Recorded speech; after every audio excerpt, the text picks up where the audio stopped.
Hello again guys, and welcome back to the channel. I realised yesterday after I taught you how to use two keycards, and you probably don't even know what a keycard is yet, that I hadn't taught you what a keycard was. So today I'm going to teach you about keycards and a way to use a keycard in a trick, but in a more simple way than yesterday. Sorry about that, I do apologise. I hope you didn't get cards everywhere, but this deck here, now if you look, what we've got on the bottom is the Four of Hearts. So what we do, if we had, say, the Eight of Diamonds at the top of the deck, you could turn the Eight of Diamonds face down. When you cut the deck, you actually always put the Four of Hearts on top. So what I'm going to teach you is, say for instance you've had the whole deck passed out to be shuffled, so somebody else has shuffled the deck, say for instance, you know, your nan or your dad or your brother or your mum or whoever's shuffled the deck. You're going to get the deck back in whatever state it's in.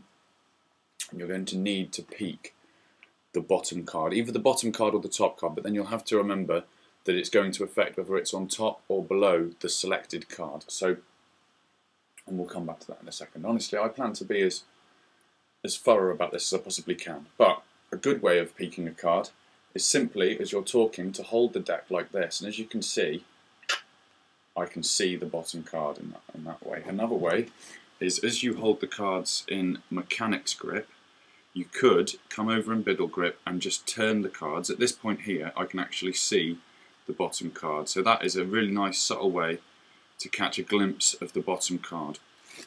And I think that's pretty much all. Another way, and this is the way they teach in the Raw Road to Card Magic, is when you receive the deck back from your spectator, just tilt it towards yourself as you receive it. So then as you put it into mechanics grip in this hand, you already know what the bottom card is, and then you're free to say, take a card, any card, and they're going to reach in and take a card. I'm going to show you a real nice a gambling effect that I actually learned from a Darren Brown book, which I'm going to go and get and show you so you can see it.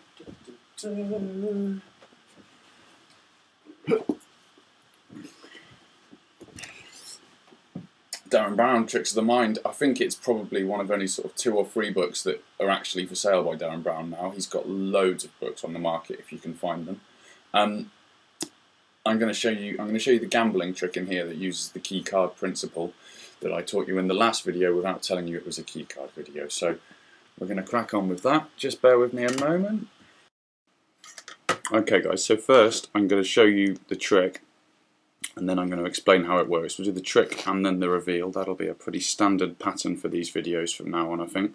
So you can go through the deck, you can do whatever you want, and I will teach you some of these sort of more fancy flourishes in a short while, but for now we're just going to work on actually having a simple solid effect. So what you would do is you would tell the spectator to just go through and pick a card, any card they want at all.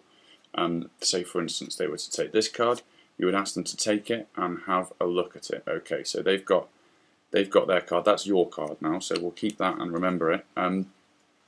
Right, so what we'd do is we'd lose their card as fair as possible into the middle of the deck. Ask them to place that on top of this section of the deck, and then you would lose it like so into the deck. No breaks, nothing of that nature. The card is completely lost, it's completely fair. You would then say, okay, so I'm going to go through the cards, and I want you to keep an eye out for your card, but I also would like you to keep as much of a poker face as it's possible for you to keep. Don't give me any clues when we eventually find your card. So we're going through. I don't want you to let me know, but I want you to keep an eye out for your card. So just go through all of the cards one at a time, like so. Okay, and then the next card that I turn over is going to be your card. What do you think? And most people at this point will just laugh at you and think you're being ridiculous. There's no way that you could be turning over the next card and it would be their card. And what you do is you make a bet. You make a little proposition bet. So you say, okay, well, if I get it right, maybe you've got to go and buy me like a glass of milk or a beer, or give me £10, give me £20, whichever it might be. Do the washing up, something like that. So what you do is you say the next card I'm going to turn over is going to be yours, and they're laughing in your face, and that's absolutely fine because you've drawn them into that situation. You then turn over the selected card, like so. And there you go. You've won yourself a nice bit of money. You've got yourself out of doing the washing up. You've won yourself a glass of milk, whatever it might be. But there you go. That's the trick. And that's just a really simple key card effect that I'm going to teach you how to do. So hey, I hope that makes sense. I'm really sorry I taught you the 2 card trick, well, the 2 key card trick yesterday.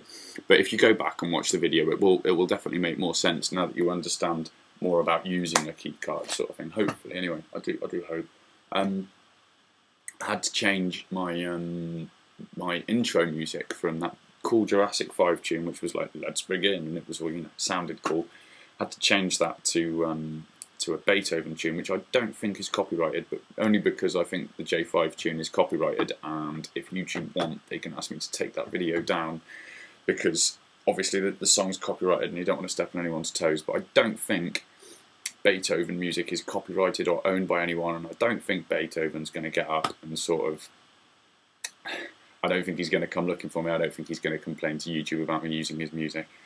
I don't even know if it's like owned by anyone. Maybe you just, I don't know how that works. But if anybody has a problem with using Beethoven, please just let me know and I'll get rid of it. In the next video, we're going to do a free card trick, which is again totally self-working, same as the last 2, and hopefully we're getting somewhere with this. So we'll do the free card trick in the next video. I'm working this weekend.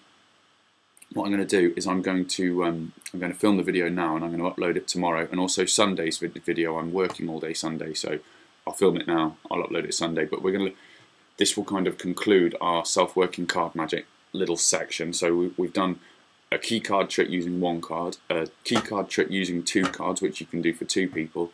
The next trick, we're going to do a key card trick using, well, it's not even a key card, it's more of a cut deeper type thing.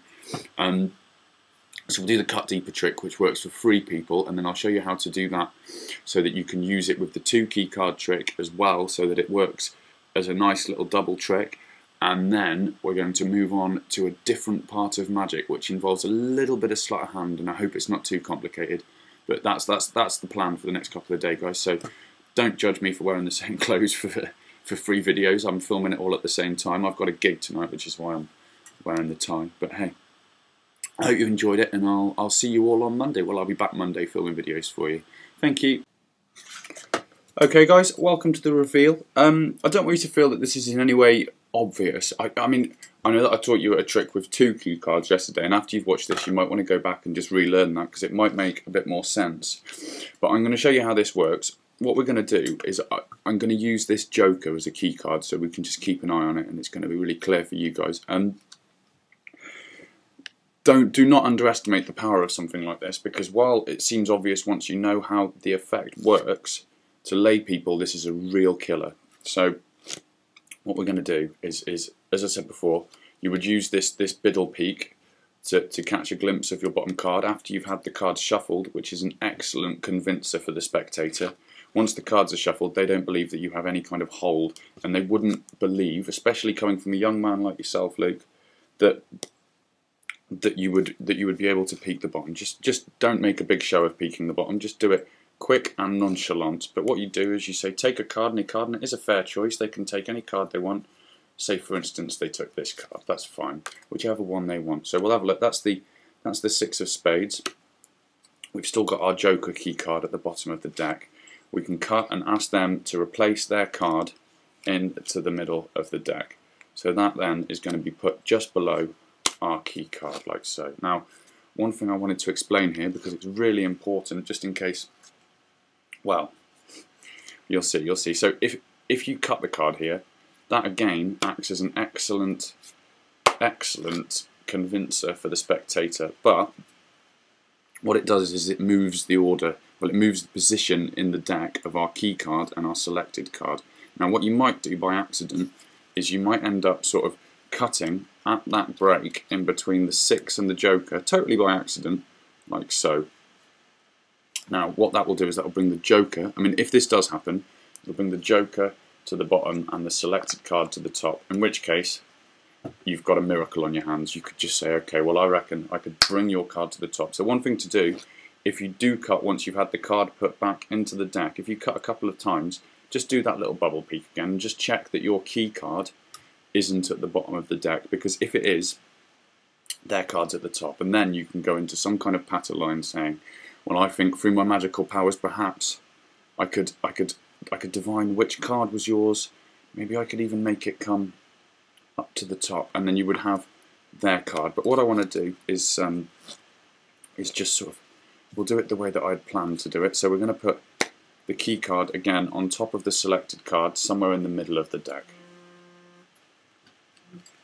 So what you do is you give the spectator a little bit of a talking to, and you say, okay, so we've lost your card fairly into the deck. It's completely gone. We're now going to go through all of the cards, and I'm going to try and find your card by reading your body language. So what I want you to do is keep as much of a poker face as it's humanly possible for you to keep. I don't want you to let me know what your card is, but I want you to keep an eye out for your card. So just keep an eye on how I'm doing this. What we're doing is we're just dealing off cards one at a time. One at a time. As I deal, my thumb, as I place the card down, my thumb pushes the next card across in anticipation of the right hand coming back in to meet the card to place it down. But we'll do more on fine-tuning some of these little easy things in a short while. So as you can see, we're just going through and we're just waiting for our key card to pop up. And when it does, the next card will be their card, but we're going to deal off, say, 5 to 10 more cards. Just like so. So when you're comfortable, leave it like that. Say the next card, and this is real nice little bit of psychology, because you point and you say the next card I turn over, they think you're going to turn this card over and that's going to be their card, but they will have seen their card go down and they will think, aha, I've caught this magician, he's made a stupid mistake, he's messed it up. So you said the next card I'm going to turn over is going to be your card, which is when you make the bet. And they're going to think, wow, I've probably caught him here, so they're going to go for whatever bet you give them. It'll work every time.